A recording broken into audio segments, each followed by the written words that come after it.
All right.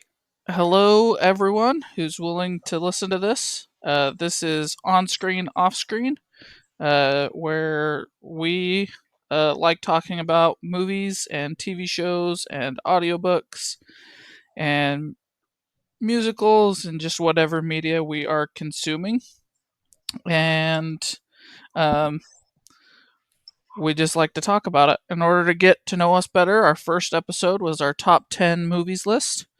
And this week, we're going to talk about our least favorite movies. Traditionally, I don't think we'll do too many more, negative focused things like this, but I think we both love movies enough that there's a passion, hatred down there at the bottom that I think we should go over. Is that fair? Yeah, absolutely. We want to focus on positive content. That's part of the reason why we put this together. But there are some movies that I just hate. Yep. I definitely don't have a hatred for any particular books other than one. I don't have any particular hatred for any TV shows that I can think of. Um, it's pretty much just movies for me that I have. Me too. I actually can't think of a book that I hate. I don't think I hate any of them. There's some I don't like, but there's none that I hate.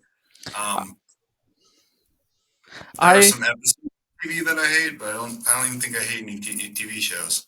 yeah, I really hate The Old Man and the Sea, Ernest Hemingway. I think it's a garbage book. Um, but beyond that, I really don't have any that I hate. Usually, when I'm not into a book, I just put it down and don't really get into it. But let's go ahead and get started, yeah?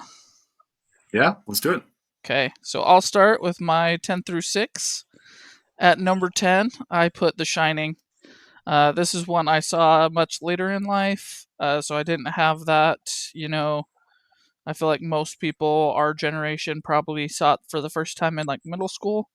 I didn't watch it till way into college, so um, it was just a big disappointment. I didn't get it. It was predictable. It was dumb. It was creepy. The old lady naked scene was truly horrifying, but not in the way horror movies should be. Um, so yeah, my number 10 is The Shining.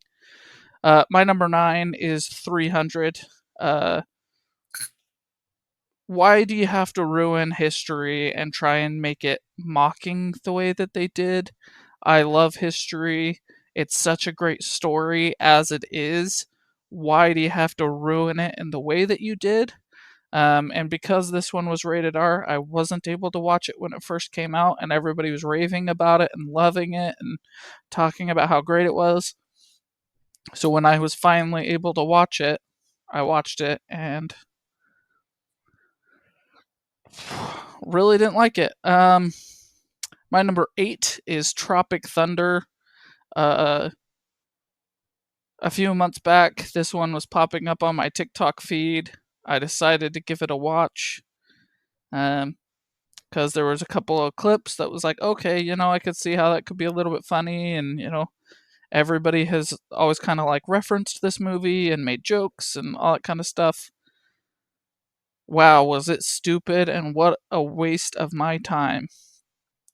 My number 7 is Fight Club. I think this is a dumb, incredibly stupid movie, and it has so much hype and love for just garbage. It's just garbage entertainment. Watched it.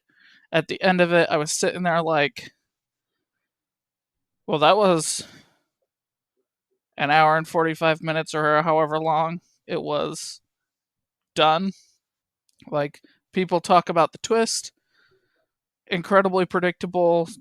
I don't think it was well acted. I don't think there was many good things about it. My number 6, very similar, Interstellar. Uh, I really wouldn't care too much about this movie if it wasn't for the hype and just love and admiration that this movie has. And the only good thing I can say about it is that it's got a great soundtrack. Okay. So you've got a couple on there that are pretty controversial, particularly Fight Club and Interstellar. Like you said, people love those movies. I like Interstellar. I don't love it. I love Fight Club. We can talk about that later. I completely agree with you on The Shining. I watched it later in life too, and I don't get it. I kind of like the freezing scene at the end of the movie, but that's about it. Other than that, I agree it's trash. What about 300 did you not like what they did with history? Uh, Real quick, I want to jump in on that. The Shining. I do think that that sequence where here's Johnny, right? That clip is really great. I hated the freezing scene, um, because the wife and kids had an out, and instead they decided to go run into a freezing cold maze. Like, what dum dums? But So anyway, it's been a while, but I thought they couldn't get the car to start, and that's why they go into the freezing maze. Is that right, or am I completely wrong? no, they go to that little tractor thing, and they try and open the door, and her hand kind of like slips. I don't think it's very obvious whether or not the door was locked or something, but it looks to me like she Okay. kind of just like paws at it for like half a second and then runs off into the maze. But Okay. like So she that didn't was their actually give it enough of a emergency try. vehicle. Yeah, that was their emergency vehicle when they moved up to this resort, was to have this to get out if they needed to. And she didn't really do it. Like, break a window, do something. Don't just go freeze to death. Like, what? Anyway, um yeah. What didn't I like about 300? It's not historically accurate at all, other than the very basic premise that there were 300 Spartans that stood against 3,000 Persians. Um, that's it. Nothing else was accurate at all. Do we know that much from that event? That's basically the history that I've heard, is what you've just told me. I don't know that much more about it. I know we know stuff about the Spartan culture, the cultures of the other groups that were around during that time, but do we know that much more about these specific events? I have not dug into enough about the actual battle itself, but we know what led to the invasion of Persia into Sparta has nothing to do with a messenger the way that it did. Spartans actually went out and raided a Persian, um, what do you call it? Supply uh, group of Like split. things. Yeah, Okay.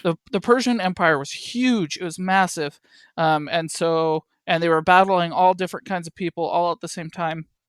So they had these supply chains, and the Spartans went out and were like, we'll go ahead and just take this off your hands. Thank you very much." And Persia was like, "Dude, what the hell? Like, we were leaving you be. Why did you have to go and cause this problem?" And that's kind of what initiated that. And then 300 Persians uh, stood up against the 3,000. But it wasn't like they were forced to, kind of like how the movie paints it. There wasn't a lot of reluctance to it like the movie paints it. Um, Nobody was really questioning the king. I mean, this was Sparta, right? Like, this is the warrior Greeks. These are the guys who are trained from like age 4 to be warriors, and so the way it was painted really wasn't accurate at all. Um, there was just a lot of historical inaccuracies. There was no goblin like guy who went and sold out the mystical back path to the Persians. Like, that didn't happen. Um, the truth of it is was at the end of the day the 300 couldn't stand up to the 3,000, even though they gave a valiant effort. So, like, you have a great historical story. You don't need to change it at all. It can all be about how these, you know, 300 men stood up towards the 3,000 and gave Sparta a chance for Athens to come to the aid, and I forget the other one, but they went out, reached out for aid, and the other armies weren't going to get there in time and didn't want to be in the fight in the first place. That was another political effect of this, was because the king was killed in battle. It kind of forced Athens to have to be in this conflict, um, and basically was the initiating event for why the Greeks as a whole stood up towards Persia instead of just Sparta. So, like, it's a great historical story with a lot of stuff going on. Why do you need to make it weird and mythical and like um it just reminds me a lot of, I forgot what it's called. Uh but there's the Greek myth movie with the Titans. Yeah, what is that movie called? Clash of the Titans. Yeah. It's very Clash of the Titans-y, except this isn't a Greek myth. This is history, right? Yeah, So that's my yeah, big problem with 300, is like it could have been a historically fairly accurate story with some Hollywood liberties, and it would have been amazing. It would have been like a Midway or a 1917 or a Glory or one of those movies, but instead they tried to make it a little bit funny and a little bit over the top and a little bit cheesy, and they just kind of ruined it. And I'm sure that my problem is that I'm a history buff, but still think that that was the wrong direction to go with that movie.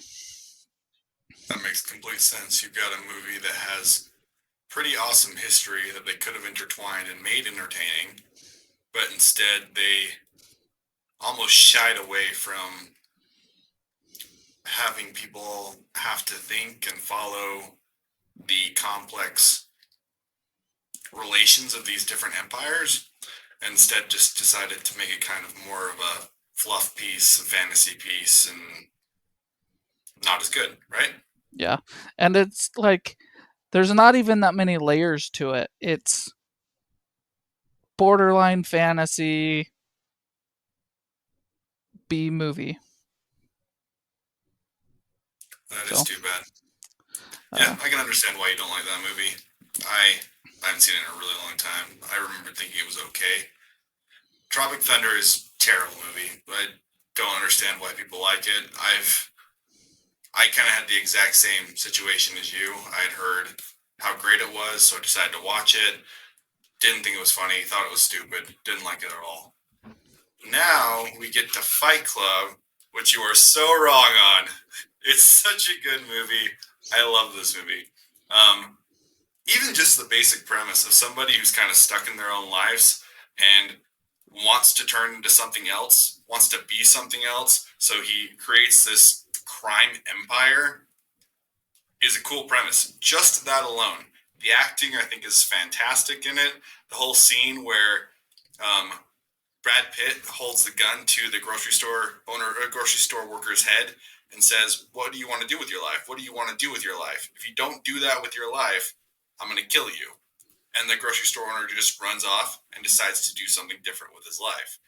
The toxic nature of this couple, and when you figure out that they're the exact same person, the two main characters, the switch from the different personalities would be so jarring. And the idea of this toxic owner guy versus this humble meat guy and how they meet in the middle and how she has to deal with that, I also find fascinating. I think the movie is filmed well. I think the visuals are great. I think the music is fantastic, actually. Um,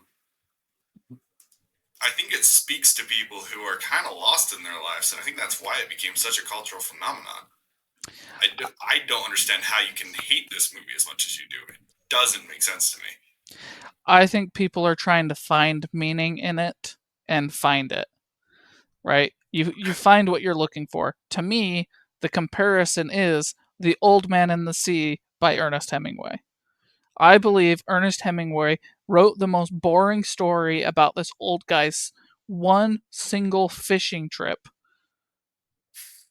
and people read it and were like, "Oh my gosh, this speaks about society," and "Oh my gosh, the iceberg theory." And I think Ernest Hemingway was like, yeah, totally. Uh-huh. I'm gonna, yeah, write this out. That sounds good. Yeah, for sure." And that is Fight Club. Fight Club is garbage. It's crap. Uh, the acting is not bad for what it is. I mean, you have, good actors, but it's nothing. Like, people look at it and they try and find that meaning, and they're amazed by this shocking twist and doing all those things. But at the end of the day, it is just a waste of time. Like, if you want to talk about people changing their lives and becoming better, like, there are so many great movies about that. But there aren't a lot of great movies about how the opposite affects you and do excellent in the opposite. Like you've got some gangster movies. In a way, The Godfather is kind of about that, but it's not the same. It's very unique in that way, You're right. where It's not the it's same because it's about a crazy person who is being crazy. And I don't mean that any different. I mean, he's actually crazy. He's actually an insane person who should be in an insane asylum. That's what I mean. And it's just about him being crazy. I don't think it's completely about him being crazy because the end of the movie, you've got these two dynamics, and he has to come to terms with the fact that he's been living this other dynamic, and he has to come to a solid conclusion within himself. And I think it mimics what a lot of people deal with addiction and different things. You go into therapy and you have to come to what is the actual truth of what you've done. You have to come and realize the pain that you've caused in other people's lives, the actions that you caused in other people's lives, and it's almost like you were living a different life.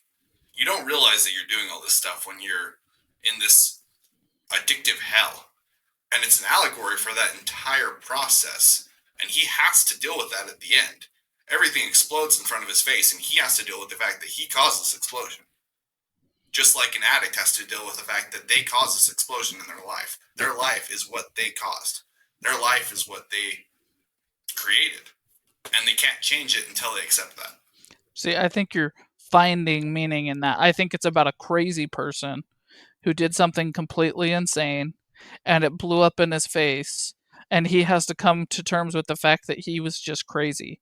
That's not a common thing to connect with, but I think people look at it, and because it has Brad Pitt and because it has the other guy, I don't even remember his name. I'm not an actor's guy, but they went to it, and because of the fame surrounding it and the build up surrounding it and everything, that they went into it and they looked for that meaning. I don't think it's actually there, right? I believe that the creators were like, "Oh, yeah, that sounds good. I'm going to go with that." I don't agree with that. I think there's a lot of movies that have very, very famous people that completely crash and burn. You don't, just because there's famous people doesn't mean that the movie is not good or that people are looking for something in the movie that isn't there. I I see all of these different things, and the first time I watched it, I wasn't looking for it. I had seen I don't think I had seen a Brad Pitt movie before that, and the other guy I can't remember his name either. I had seen the Incredible Hulk at that time in my life. That's all I had seen. So these weren't like really big people that I just loved. They were just actors who I thought did a excellent job. And there's a reason I think that it reaches so many different people because there's a lot of movies that have famous people in them. A few, what is it called? League of Extraordinary Gentlemen. Stacked cast. That movie sucks. It's not good at all. There's There's a a lot of different difference. movies that you could bring up that have uh, great actors, and I bet we could find one that is more about philosophy, um, that people also just hate. Okay, true or false? If somebody goes to a movie with one of their favorite actors in it, are they more inclined or less inclined to like it? I would say more inclined. Okay, so you agree with me that people who like Brad Pitt and the other guy and other people in this cast, that they are more inclined to like it, yeah? Yeah, yeah, Okay. sure. Did you go and see this one in theaters? Or had you heard about it No, ahead of time? no. I How actually, that's not true. I had heard that it was a good movie that I should watch. That's about it. okay. So I believe that people like this movie because you're kind of supposed to like this movie, Okay. right? People talk about it, people rave about it. The big difference about with Fight Club and with like League of Extraordinary Gentlemen or some of those other stacked cast movies that kind of suck is Fight Club is more under the radar. It didn't have the budget or the marketing that some of those did, and the marketing wasn't surrounded on the actors, Okay. right? League of Interesting. Extraordinary Gentlemen is like, hey, look, we have this guy and this guy and this guy, explosion, and this guy, explosion, right? Fight Club was a low budget movie that, Brad Pitt and whoever else decided to go in on because they saw something in on it. And so people were like, "Okay, let's let's root for this movie, They wanted to root for it. They heard people loved it, and it kind of created that following in it. So when people see it, they look for that meaning that other people had seen, and it kind of spread and creates that little cult culture around it, right? Like Interesting. I would I haven't say seen the. a very similar thing with Monty Python and the Holy Grail. Like I think it's an incredibly overrated movie, but because people kind of have this like cult culture around it, people look for it. They try and like, okay, hey, oh that did make me laugh. That's good, and they kind of ignore and let those littler things go because it's not like a big budget. It's not big marketing. It's not big, you know, in any way. But this one, Fight Club, is big in the fact that it did get, Brad Pitt and some of those other actors. Um, but yeah, I just if this was a movie that I had just stumbled upon and gave a shot, I would have walked out of it going, "That was weird, not my thing." But again, because that has that strong cult culture, and I had been hearing about Fight Club since middle school, right? I didn't watch it till like 2022, 2021 ish. And so, like, for over 10 years, I had been hearing about Fight Club everywhere. People referencing it, people talking about it, people talking about how it's, one of the greatest twists. If you looked up a list of top 10, you know, movie twists, I bet this is right there with Sixth Sense. I bet it's in the top three. I Yeah, bet. but this one was far more predictable to me than Sixth Sense was. And Sixth Sense tells you that he's dead at the very beginning of the movie. Yeah. So yeah, it's all of these ones that I hate, every single one of them is because of all everything else surrounding it and the pressure that I felt to watch it, right? Okay. Like I still haven't seen The Godfather, but if I watched The Godfather and didn't really like it, my hatred for it is going to go way through the roof because of the pressure I feel to watch it. If you watch The Godfather and it's just kind of meh to you, would that also be like, oh, I hate this movie, even though it was No, just I kind of would a meh movie? I would just go, that was just Matt to me, right? Okay. Like, I have no problem being in the middle and saying something like, oh, just didn't end up being my thing. I can see some good stuff in it, but it came out like 40 years ago, 30 years ago, however long ago, and I didn't really connect with it, and just not my thing. I have no problem with that, right? I can say that about uh, the Harry Potter movies. I'm very meh on them. I think some are better than others, but I don't think any of them are really that great. Um, I don't really hate them either.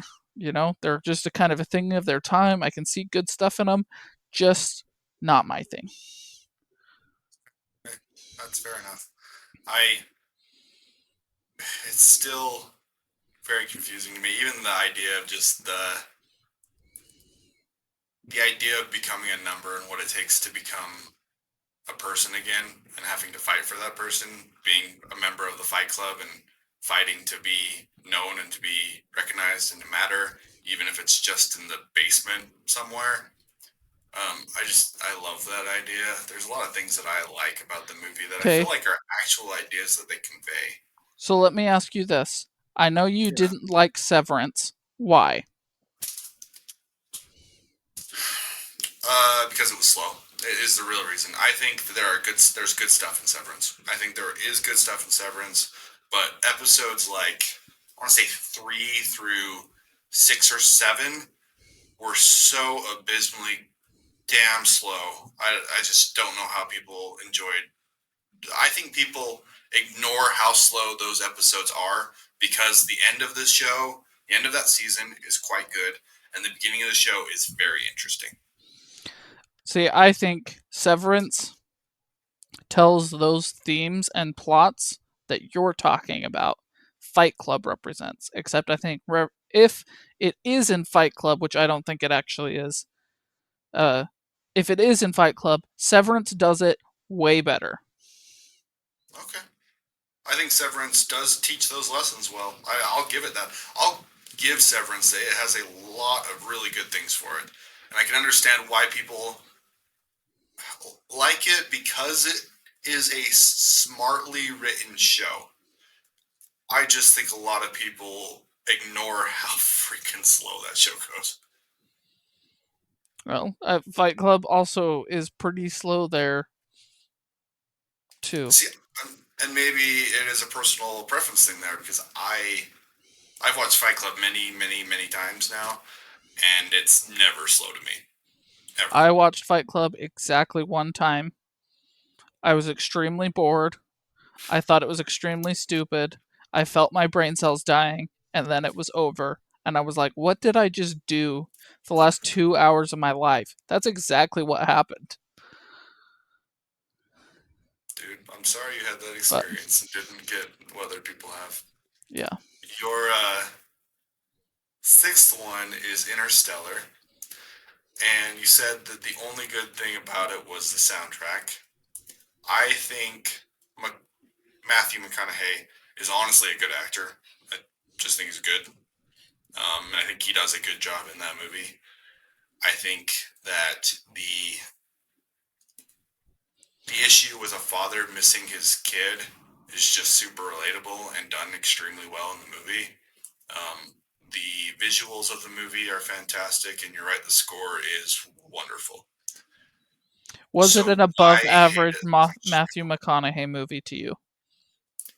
Um, are you talking about the movie or his No, his acting? acting. His acting,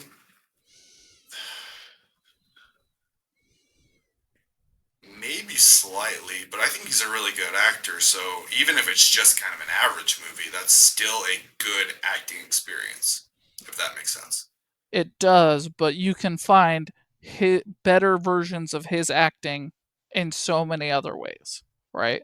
Okay. Like, I don't think the acting was bad. Okay.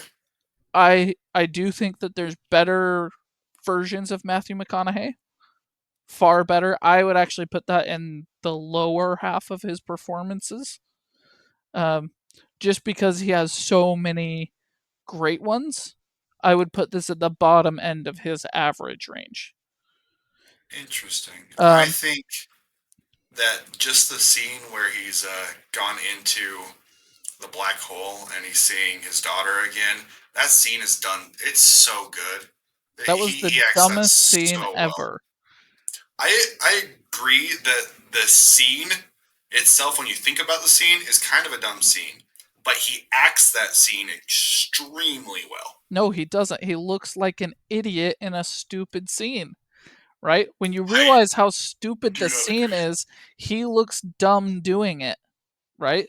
Like if it was a Okay. blank screen with Matthew McConaughey, right, you would say, wow, that was a great performance. But because Okay. of the circumstances he is in, it makes it all just dumb. Like I got to the end of that movie and that ending scene, and I was just laughing at how terrible and stupid it was with what was going on. Okay. Like it is so dumb, so dumb. Uh, Explain more of your thoughts on that. I'm curious. he goes through a black hole to write a note to himself through space and time because black holes take you through space and time now.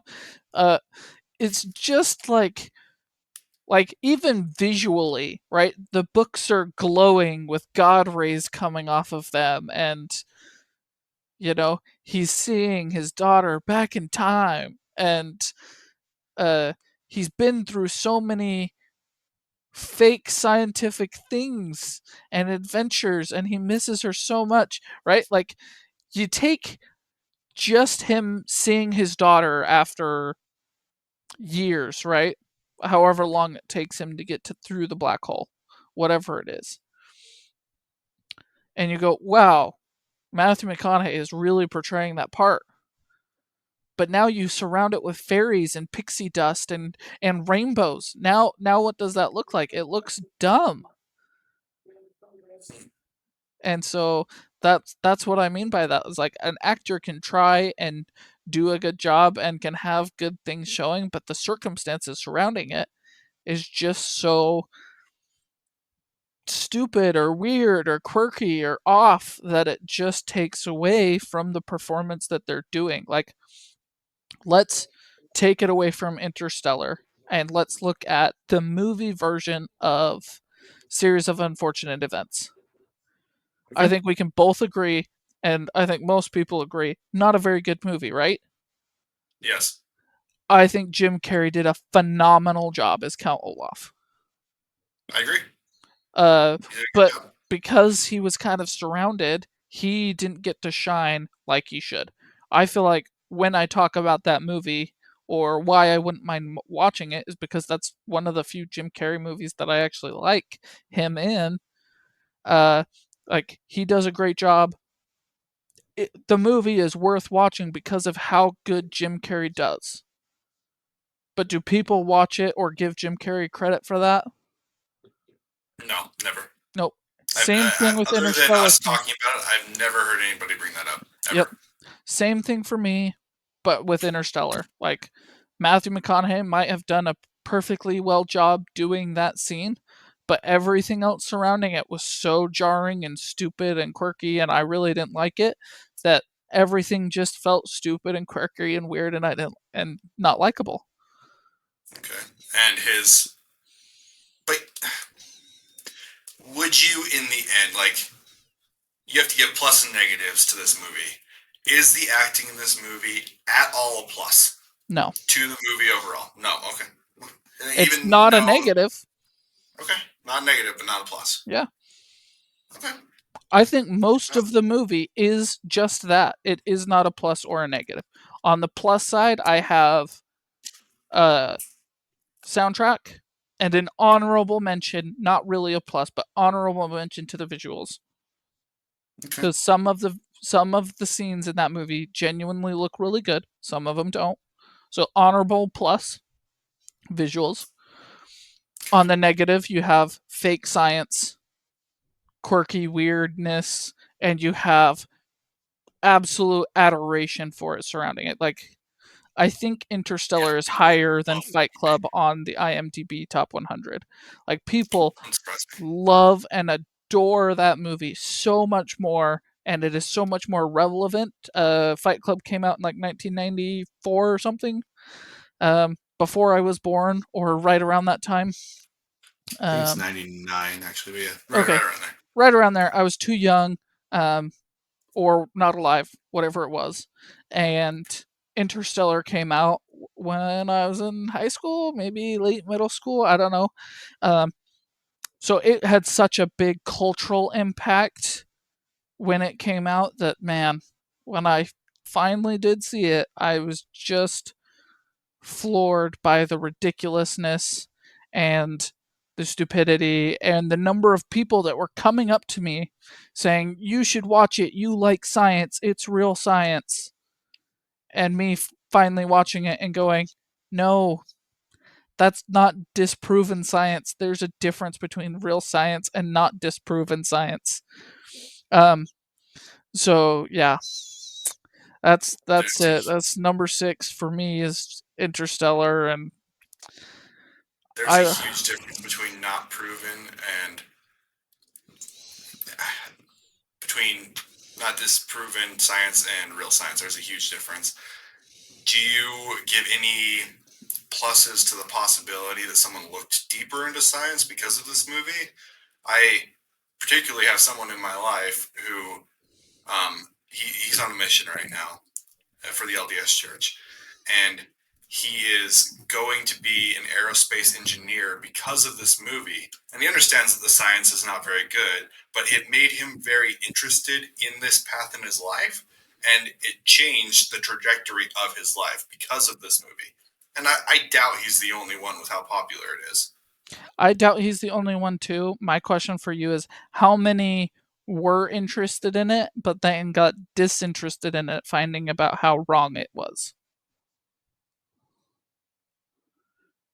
Cuz for If you me, are if I didn't okay, like science ahead of time and I didn't like astronomy ahead of time and I went and I watched Interstellar and I was like, "Oh man, I really want to learn so much about this stuff." And I just kept learning about how wrong and ridiculous and how far they took these scientific theories.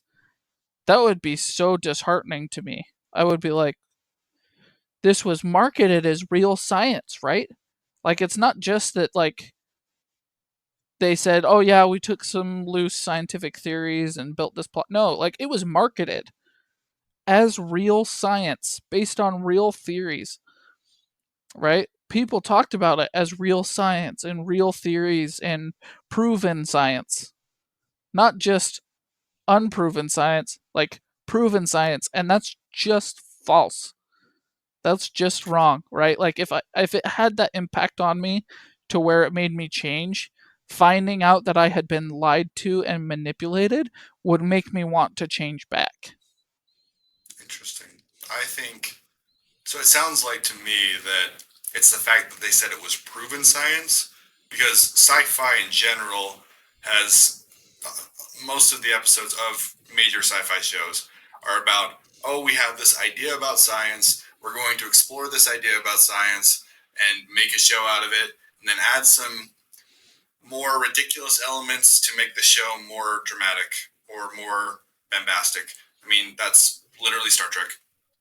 Yeah, but that's fine, right? Like that is sci-fi, but this wasn't marketed as sci-fi. It was marketed as truth. Yeah, and people Okay. talked about it as it was truth, right? Like there's a very big difference between, hey guys, we were at the uh, planetarium today and I saw this thing and it gave me a great idea for a movie or a show, right? I've got a new Star Trek episode idea, right? We're going to base it kind of loosely on this thing that I learned, right? And you market it as, hey, I learned this thing secondhand. I am not an expert. Interstellar had the backing of Stephen Hawking. Without a doubt, the smartest guy since Einstein, right? That's what it was marketed as. Stephen Hawking was on the project. He was helping with the project. We made sure all the science was right, you know? It would be like very similar if you found out that House MD was not based on real things that exist in the world, right? House Yeah, MD didn't market it as being real medical science, but the fact is they had real doctors and real things, and they took it a little bit far quite often. Um, but they at least took the effort of, making sure that they were pronouncing all the words correctly and all that kind of stuff. But Interstellar took that kind of basic idea and took it to a level 11 because they got Stephen Hawking to sign off on this project, um, just to manipulate. Like, to this day, people still talk about it as if it's true science. You know, sure, some people did yeah. uh, go towards science because of it. I think that's great. Some people were probably taken away from it because they found out that they had been lied to. And how many people to this day are out there dumber because they believe in that quote unquote real science?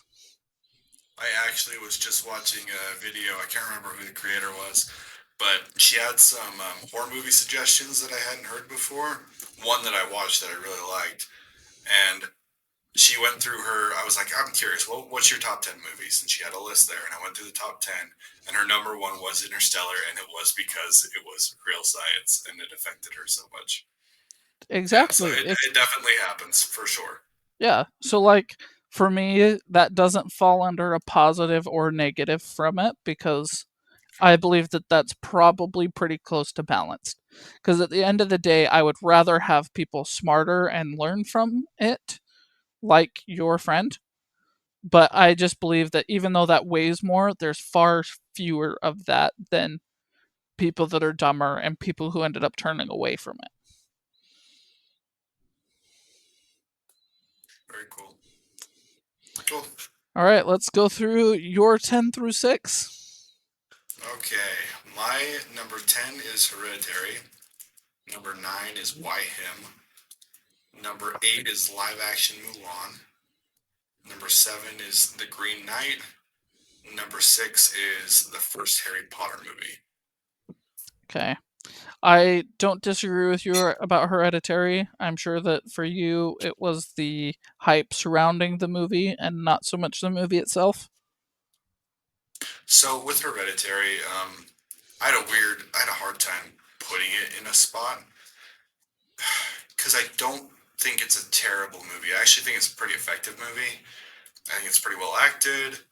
Um, but there's a scene in the movie where someone's sibling dies, and the sibling that's left just kind of gives up and walks upstairs, and he just gives up. Um, I've had two brothers pass away, and that scene affected me more than any other movie I've ever watched, bar none, not even close. And it's the only movie that I've ever seen that I genuinely wish I just wouldn't have watched. I wish I could remove that scene from my head. It makes me sick. I don't like thinking about it. I didn't know where to put it on the list because it's effective. Horror movies are supposed to do that, but I hated it. I hate it today. I don't like it. I will never watch it again. Um, that's why it's on there. Fair enough. Why him? We can skip. Just terrible. I never even bothered with Movie. the live action Mulan. Green Knight, indie film, doesn't really have a lot to really talk about other than how boring it was. Uh, First Harry Potter movie. Uh, Go ahead and why the first Harry Potter movie? Why does that get to be number 6 on your most hated movies of all time? I don't get it. Like, to my core, do not understand how people watch this movie. I don't get it. It doesn't work. It is so poorly acted, so badly paced, so badly everything. There's nothing good about this movie that I don't get how the second movie was made. Um, it just, it baffles me. I don't. I recently read the books, and I actually think the books are pretty good. I think the movies get better. I like some of the later movies. I like some of the later books. the first book I couldn't get through. I tried reading it when Harry Potter was this huge thing that everybody had to read when the books were still coming out. And I've gotten through probably half of the first book 6 or 7 times. I think it's badly written. I just think it's a terrible book. And the movie is worse. How in the world did she get a second movie when that is what you produce? I just don't understand. So, you know, and we'll let the listeners also know that I am also a down on Harry Potter person. Uh, However, do you think that there's anything towards the effect of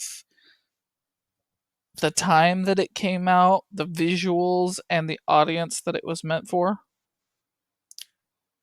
Maybe, but it seems like everyone likes this first movie. Even people who didn't grow up with it. It's not like a nostalgia thing, but adults who watched it seem to love this first movie. They're so cute. The kids are so cute. Well, they're little, but they also suck at acting. They're terrible. Like, I Yeah, but don't. like, how good does the castle look in that opening scene?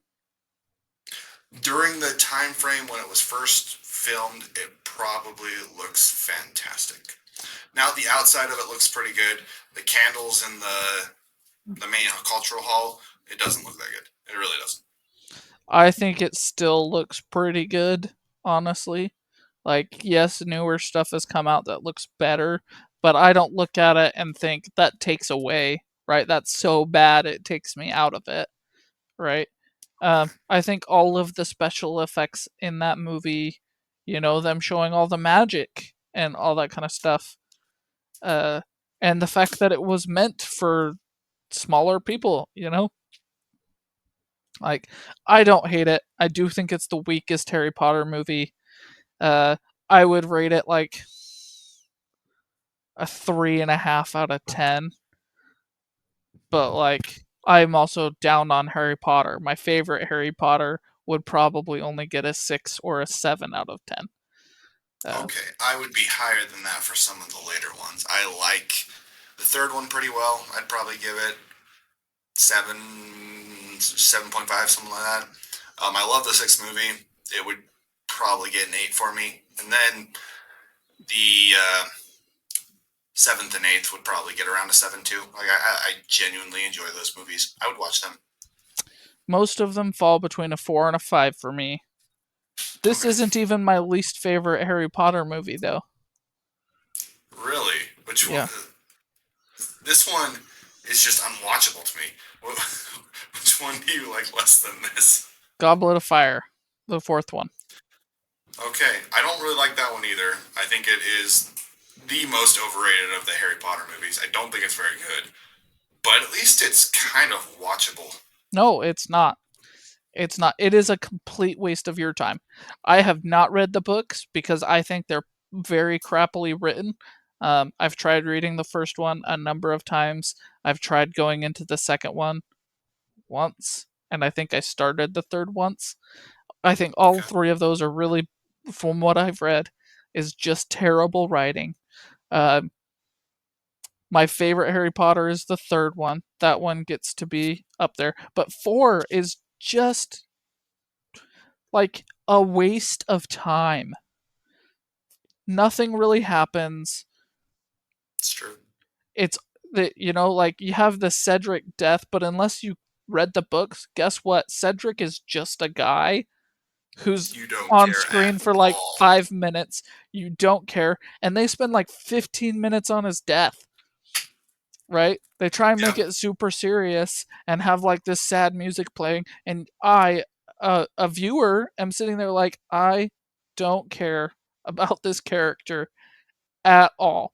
I don't think the actor chosen did a particularly good job with it. I don't think, and all of this is surrounding some ridiculously stupid high school competition and all this dumb stuff that would never ever happen, even in a magical world. Um, that's just like, okay, I sat there acting sucked. It was not any. It's just more Harry Potter. Like the music is Harry Potter music, but it's not like particularly good Harry Potter music. Like there are It's some just fun music. musical sections in the seventh movie, I think it is, that are kind of like above average Harry Potter music. This one's just like average Harry Potter music. Plot, there really is none. Um, Everything is just kind of like average Harry Potter, but with stupid characters and a stupid storyline. And it's the fact that it's people's favorite Harry Potter. Just It why? blows my mind too. I don't get it. I don't get How? it. Yeah, like the third one is the by far to me the like deepest and most intricate plot. Um, and I give it major perks for being one of the best time travel plots in movies. Yeah, And it's really well done.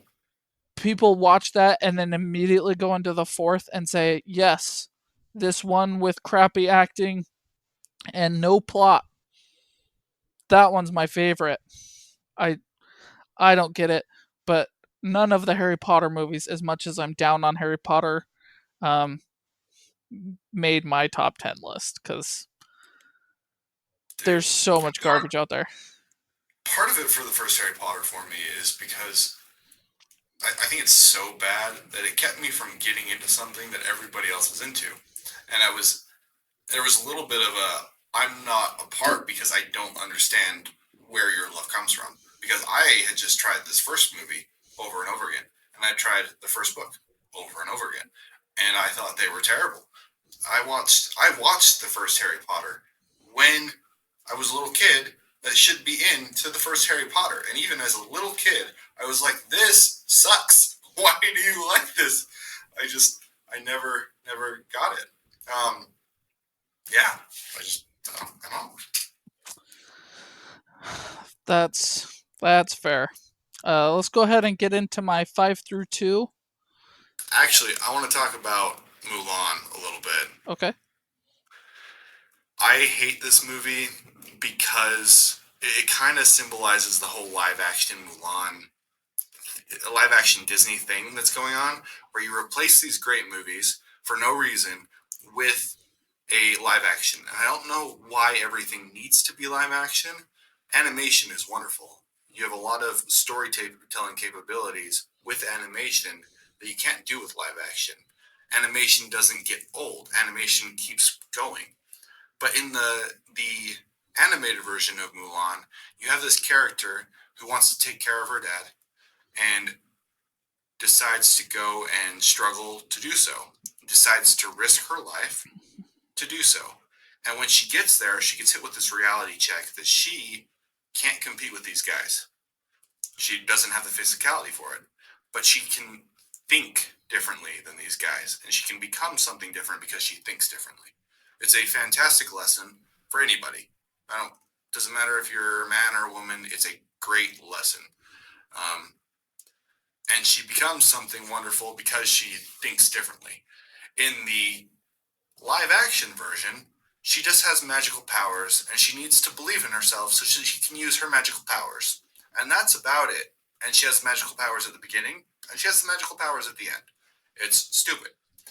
Um, Along with that, in the animated version, you have this lesson for boys because I think a lot of men don't go for good opportunities when they come before them. They don't jump by them. And at the very end of the movie, you have the commander who is talking to the emperor, and the emperor is like, "A girl like that doesn't come every dynasty. What are you doing? Get out of here! Go chase her! Stop being a dumbass! Go!" And that's such a wonderful lesson for men. You have this opportunity that not everybody's going to get. Go for it. Take a leap. I think it's really. You just recently moved to Hawaii. That was a huge leap for you, but you just took it and you decided to go. And in the live action Mulan, there's none of that. That whole entire lesson is completely ripped out of it. It is 100% empty trash. It is an empty trash movie instead of something that teaches people to be great. and that's why that one's on there for me. I hate it. We've got friends who have little girls, and they watch that one instead of the animated Mulan, and it just makes me sad because we have these opportunities to watch shows that broaden our horizon. That's kind of what this whole podcast is about. And Mulan, in my opinion, is the best dichotomy between a movie that has a lot of value and a movie that has nothing. Is that why that live action is worse for you than all the others? Yes, because all the others, they're watered down in a lot of ways, but a lot of times they'll keep the lessons. Sometimes they'll change it a little bit, like Lion King has some changes with Mufasa, or not with Mufasa. What's the uncle's name? Scar. Scar. With Scar, that I don't really like, that I think waters it down quite a bit. But the lessons are still there. Mulan is completely devoid of it. It is just an abomination. All right, fair enough. Okay, let's get to your top 5 through 2. Go ahead, Josh. All right, 5 is Ted 2, 4 is Ted. Both of these movies, again, was at this time just bombarded my TikTok feed. Um, so back to back, I was like, I bought them both at the same time, on Amazon Prime. I was like, hey, here we go. I watched them. What utter garbage. What stupid comedy. What poor effort. And what notoriety and fame surrounds it. Like, God, Mark Wahlberg is a fantastic actor. What is he doing with that shit? Like, Ted and Ted 2 are by far the worst purchases I have made in my entire life. I have not spent a dime on anything even near as worthless and as trash as that. Um, my number 3 is Dear Evan Hansen the movie. Why take something really great and that means so much and is already phenomenal, and that people don't have easy access to, and change it and make it political and make it worse.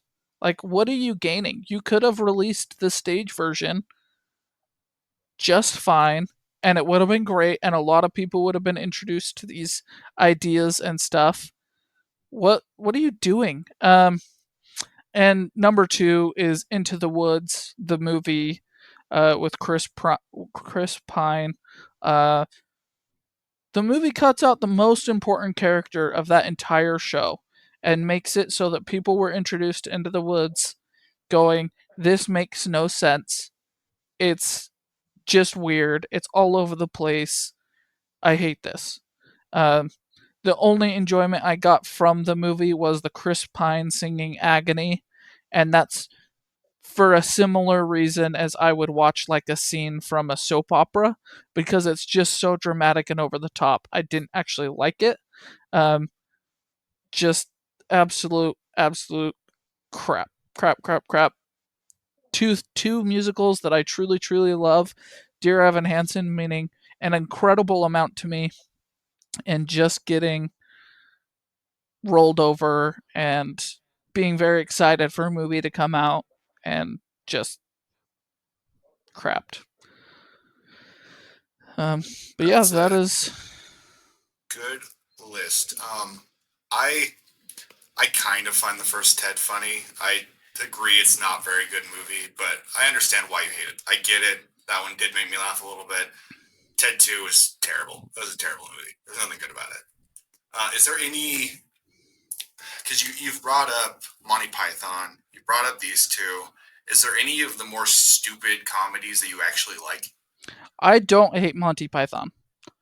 Okay. Monty Python to me is a movie that, if you.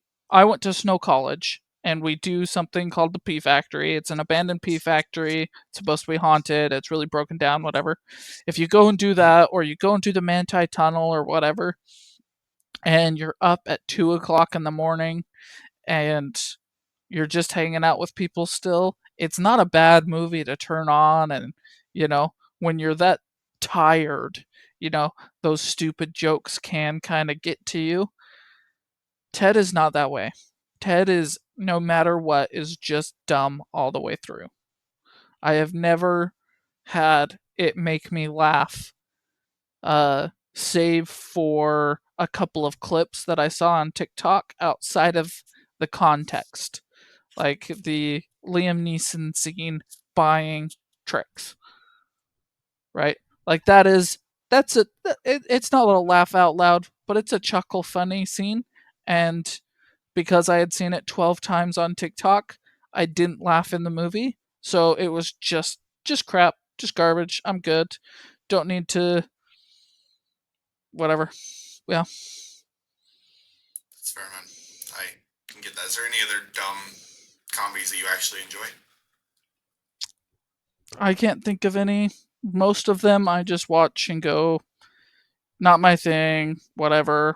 Like, About like Spaceballs or Blazing Saddles? Those are pretty big in the dumb comedy space. Or even any of Adam Sandler's movies. I'm not an Adam Sandler guy. If it's got Adam Sandler, Jim Carrey, or Will what's his Ferrell. Will Ferrell in it, 9 times out of 10, I'm not going to enjoy it. There are exceptions to each of those. We already talked about Jim Carrey in uh, Series of Unfortunate Events. I don't mind the movie. I love his performance in that movie. His performance in The Grinch is phenomenal.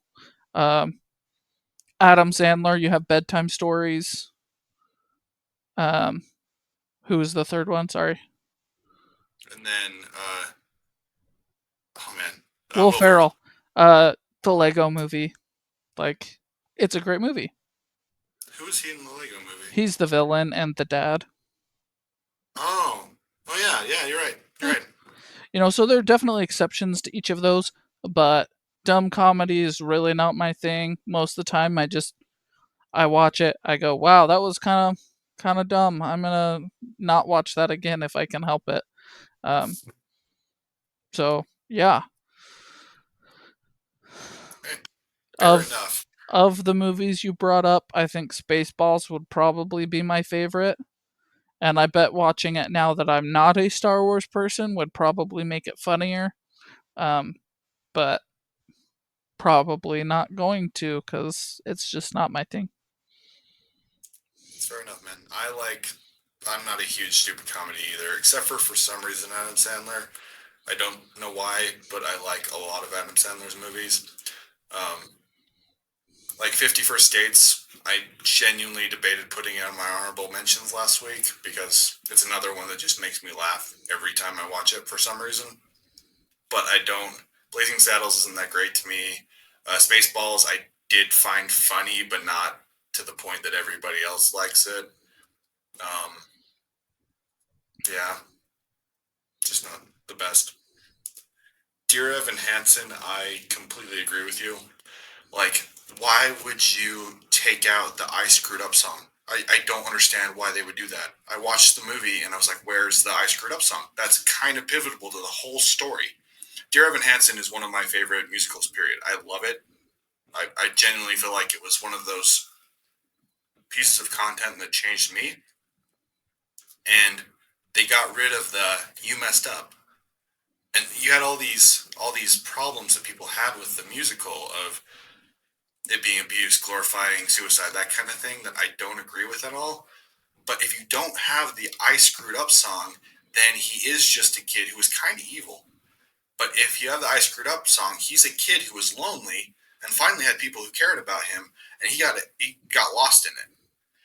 You have to have that song, or it doesn't work, and it makes the movie terrible. If we did an honorable mentions for this, I would put it on my honorable mentions because it's so stupid. I don't know why they would make that decision. Yeah. To me, it's a little bit more. I would call it the accountability song. Okay. just because that word has a lot more meaning to me than just saying I screwed up. Um, he's taking ownership of it. He's not trying to hide it. He's not trying to play it off as just a mistake. He's owning up to it. So to me, it's the accountability song. Um, and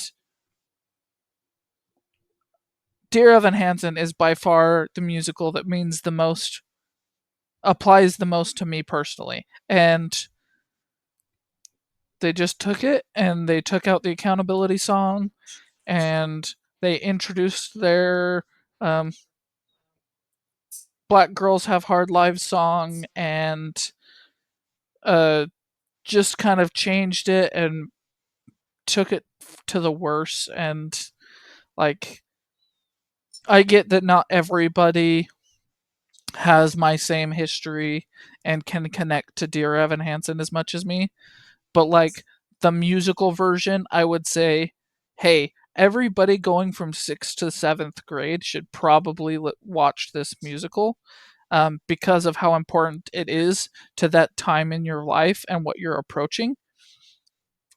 And instead is garbage and is crap. And, I would steer people away from it instead of towards it. I agree. And then Into the Woods, I've only seen the movie once, and it was before I saw the play.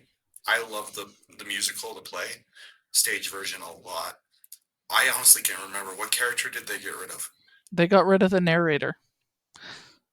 Oh, So in Into the Woods, for those who are not familiar, in the play version, there's a narrator who's telling the fairy tale stories, and then Jack brings down the giant, and the giant kills the narrator. And because it's very, as weird as this is, it's very religious. It's very spiritual. As soon as the creator and the organizer and the person who is organizing the plan for each of these characters is taken away, all of their stories get intertwined, and all of their, it gets crazy, and they suddenly have this sense of autonomy that they didn't necessarily had before, but they're not really sure what to do with it, so they're all just sleeping with each other and doing all these insane things. So in the movie version, you have the first half, and it's telling the fairy tale stories, and then goes insane for no reason whatsoever. The giant attacks, but nothing really happens, and all their stories get insane, intertwined, and it goes crazy. And it's just like, it is the most fundamental character of the entire play to make it make sense. And I love the Bernadette Peters stage production version. I'm so grateful that you can watch that version on, like, you can get it on Amazon Prime and you can watch it anytime, because the movie takes out that fundamental character. And now everybody who watched it said, "Oh, that's stupid. It makes no sense. I'm never watching it again." And I'm sitting there like, please watch the Bernadette Peters version. I promise it makes more sense. It's so much better. Please do it. The Agony song, even though I like it in the movie version because it's soap opera y, uh, it's actually genuinely a good song in the play version. So, yeah, that they took out the narrator and whatever. And the movie version could have been so good. They had all the right elements, they had all the right pieces. I think they even largely had the right actors. Um, they just cut that fundamental character.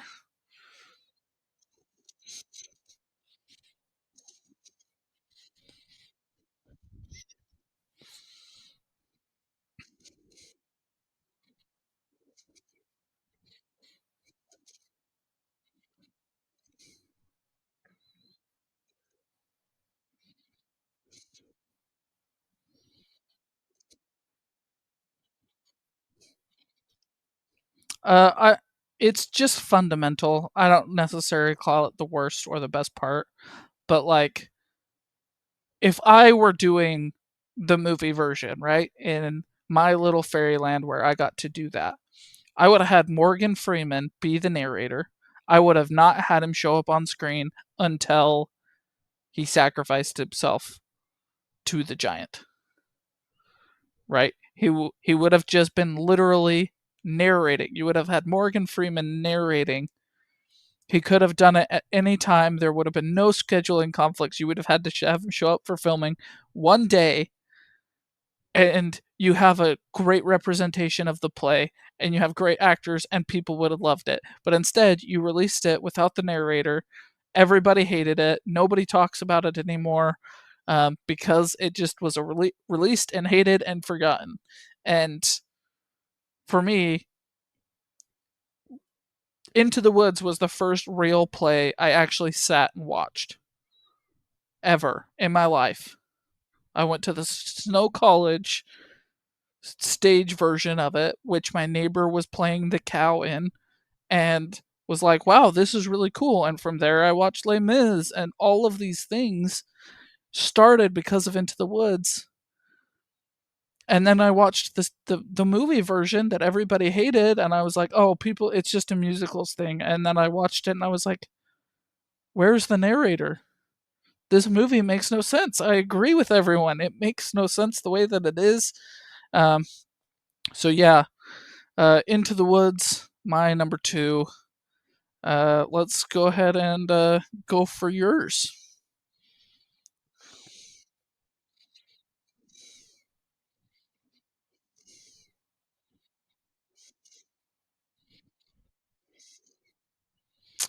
Okay, why don't you go over why 5, 4, and 3 are in there? Because we're going to talk more about The Last Jedi, I'm sure.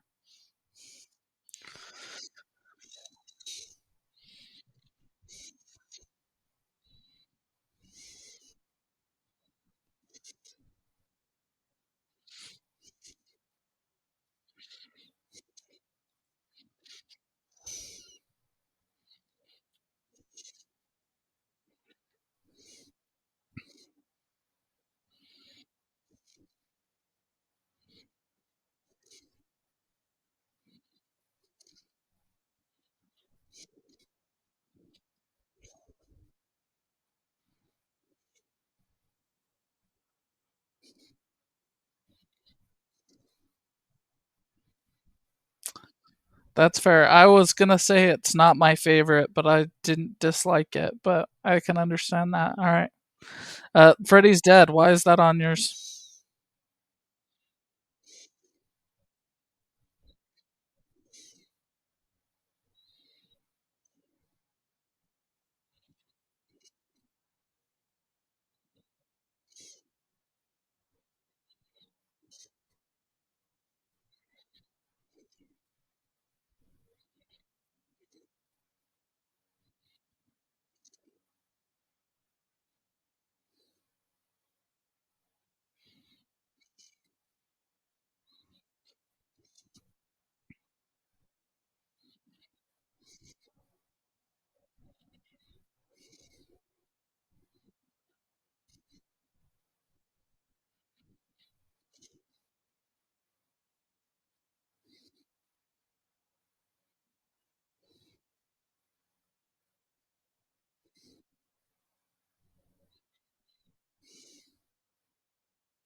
I haven't seen it, but based on that recommendation, I don't think I will watch it. All right, your most controversial take so far, Napoleon Dynamite. Why is it on your list?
It was filmed in Tooele, Utah, I think. It might be both. I don't know.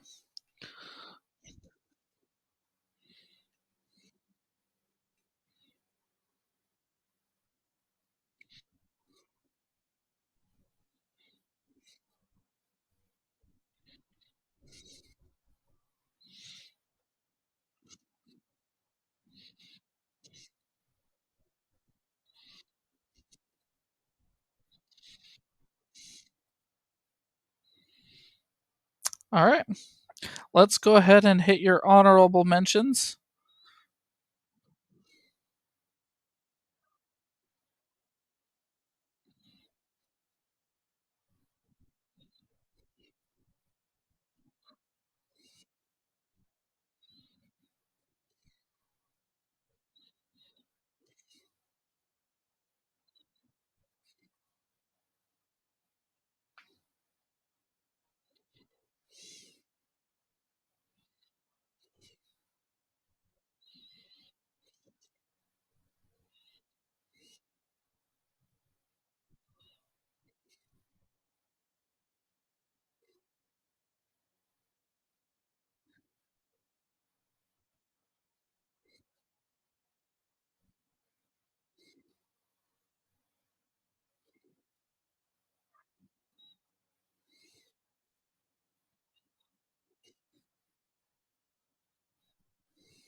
I do like the remake a lot, actually.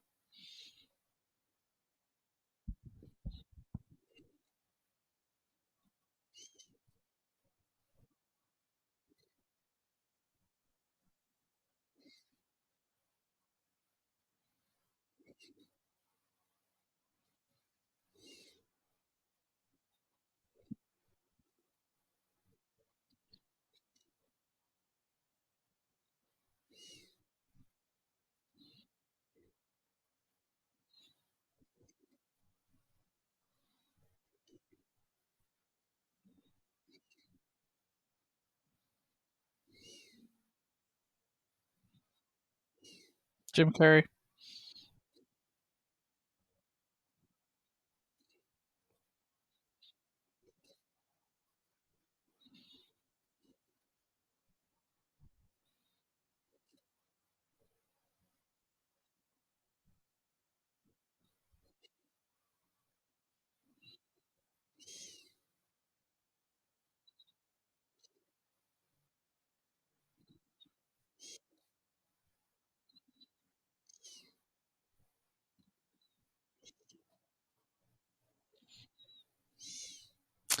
Fair enough. All right.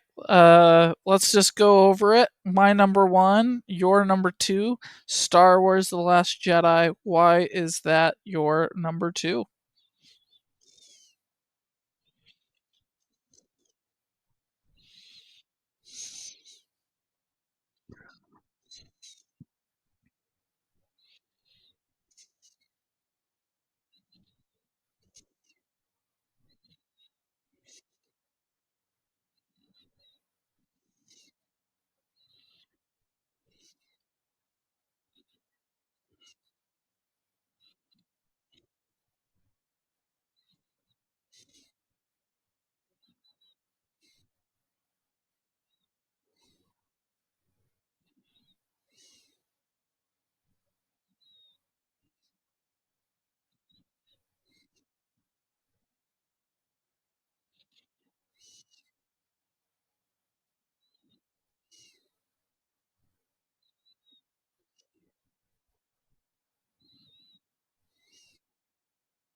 For me, it's right there around the same kind of lines. For me, it was I would say it was the first domino to fall.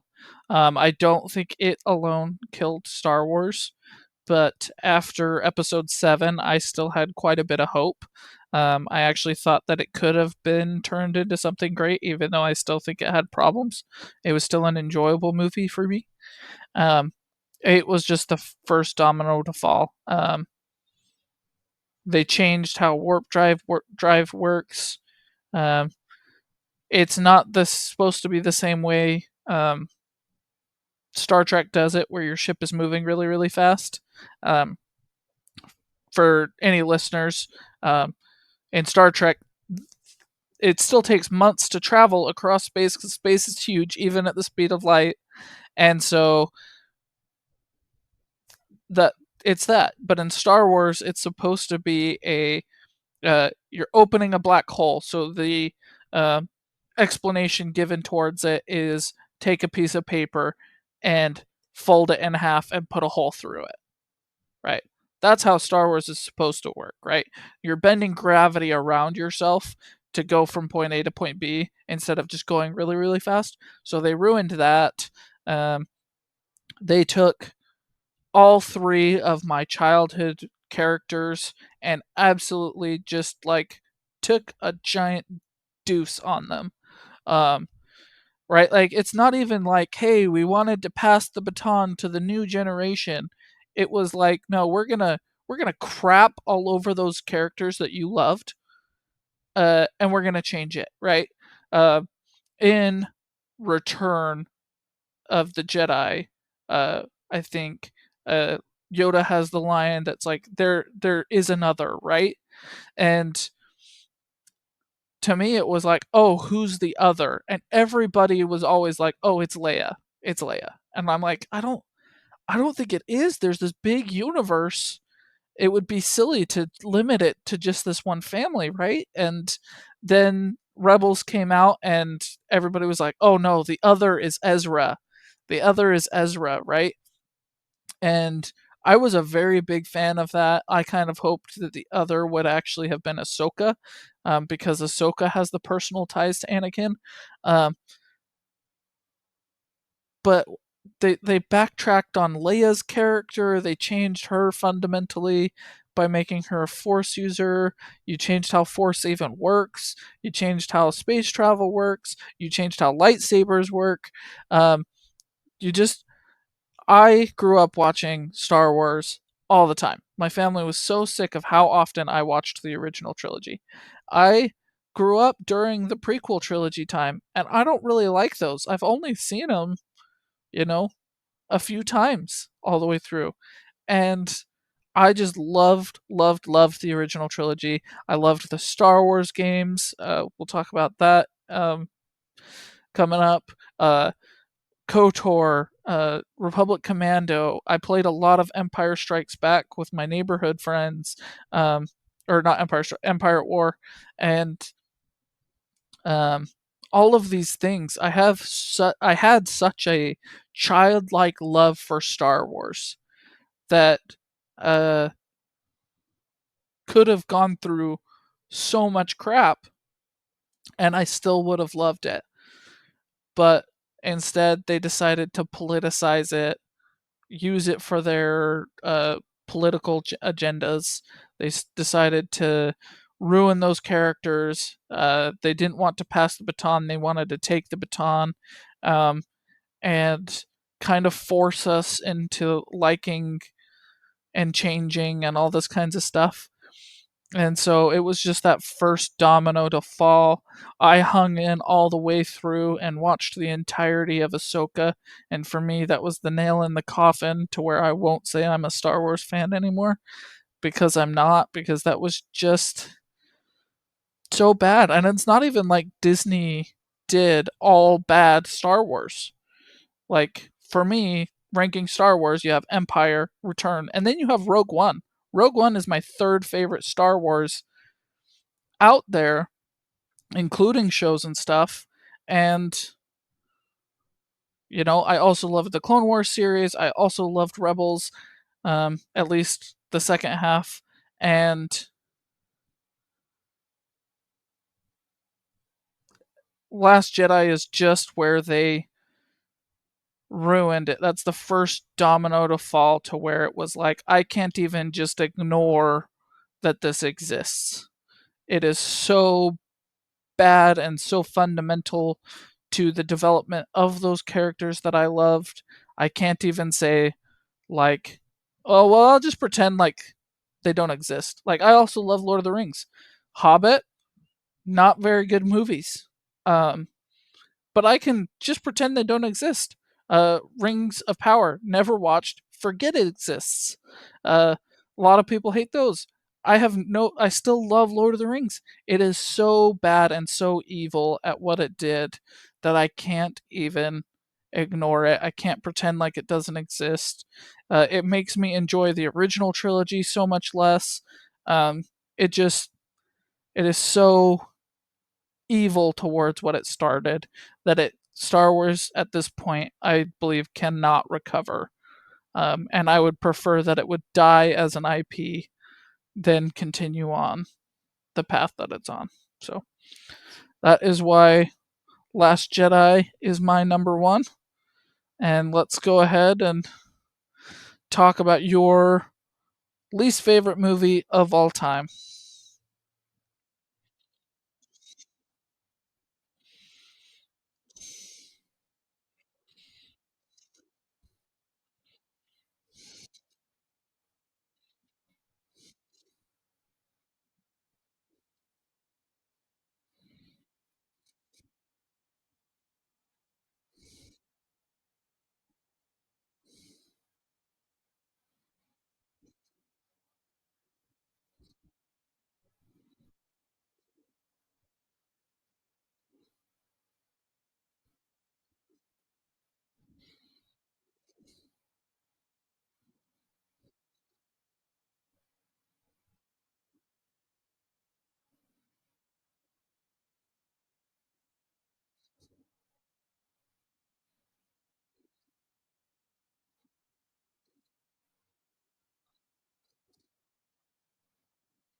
Interesting take. Now that you've pissed off like 60% of the women in the world. Um,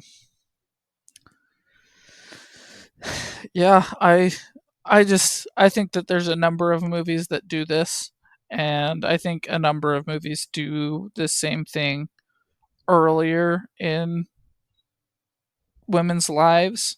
That's why this one doesn't take the list for me. I also have never been forced through this movie, so I don't even think I've ever seen it in one sitting. Um, but yeah, like I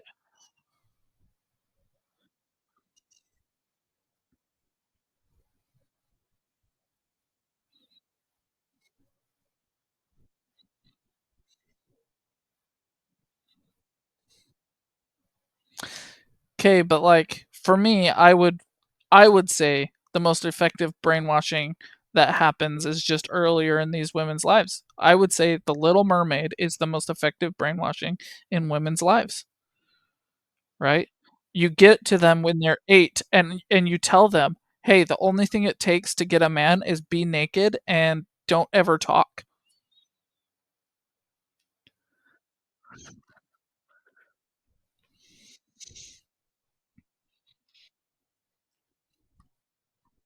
Yeah, it's truly, truly terrible. For me, yeah, uh, I think it is more of a brainwash. If I were to have honorable mentions, Little Mermaid, Les Mis would both be my 2. Um, but The Little Mermaid, it's got some good songs, I have to admit it. It's got some really catchy songs.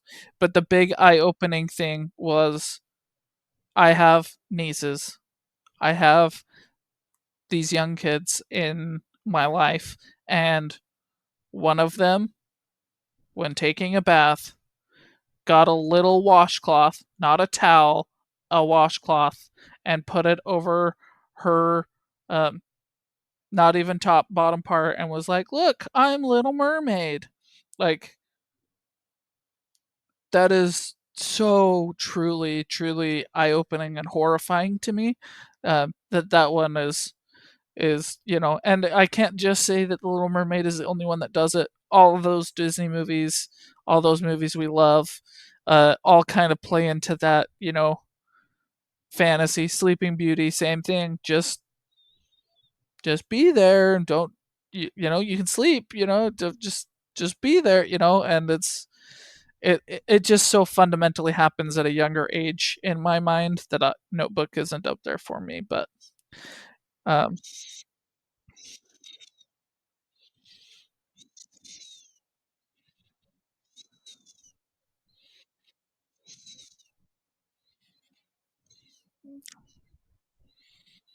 yeah,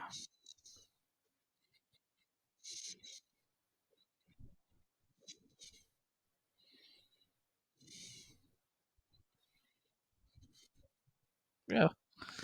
For me, the Little Mermaid is just so much worse because it speaks to children and it paints both men and women in such a terrible light.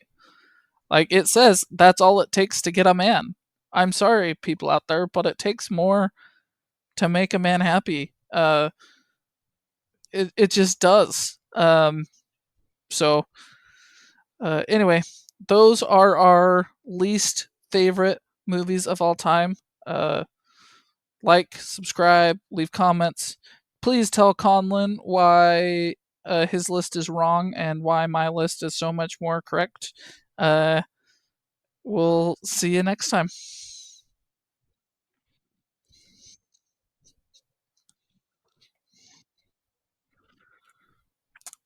If one of you comments and tells me that they also don't like Fight Club, you're my favorite listener. Bye.